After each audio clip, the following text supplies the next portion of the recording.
Ayun, approve, o, di ba?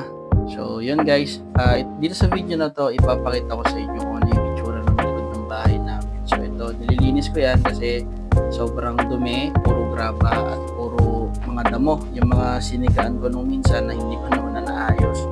So, sa video kasi na to, i-showcase ko kung saan ko nilagay yung pinaka-hydroponics NFT system natin. So, ayan, bukas ako sa loob, tapos kinuha ko na siya, nilagay ko na dyan sa labas. So, andun yung mga basura, so sabi ko, sagwa naman tingnan. So, ginilit ko, tapos, bala kong iusog tong NFT natin para makasave pa ng space. So, binunutan ko muna ng mga damo dyan sa gilid-gilid.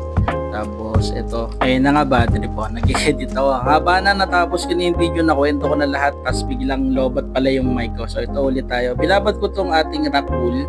So, ito yung ginamit natin na pinaka-base para sa seed germination kasi madali siyang gamitin at maganda yung kanyang water retention. Pwede rin naman yung coco peat, kaso ano kasi siya, hindi kasi siya intact.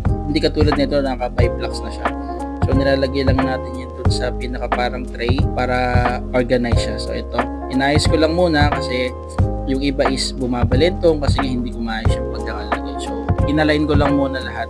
Tapos, saka natin siya lalagyan ng seeds mamaya. So, ito, meron tayong pechay seeds at meron tayong lettuce. So, imamano-mano natin ang lagay yan. Nilagyan ko yan at least 2 to 4 seeds per block para masigurado natin na may tutubo kasi hindi naman natin sigurado kung yung isang seed tutubo. So at least kung tumubo man yung madami, magagawa naman natin ng paraan yan. So eto, nilagay na natin yan dyan, pinagpatong, nilagyan ko na ng takip para dim siya, para tumubo at mag-germinate na yung ating seeds. So ilalagay ko lang yun dyan sa sulok para hindi na siya magalaw pa. Haba na kasi nakwento ko kanina eh. So ito, nagunat lang ako dyan. Tapos inisip ko lang kung paano gagawin ko. At sinukat ko lang yung wire nung para sa ating pump. Alam ko sinukat ko yan dyan. Ayan. So pagkasukat ko, alam ko na kailangan kong iusog yung NFT. So inusog na natin. So yun lang. Maraming salamat.